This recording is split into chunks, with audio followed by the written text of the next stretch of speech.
How to remove sensitive content on Telegram. To remove or disable the sensitive content filter on Telegram, you need to adjust your account settings using Telegram Wave. Now let's get started.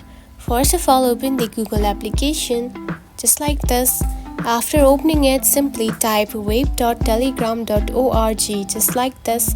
Then simply tap onto that link and simply add your Telegram account and log in.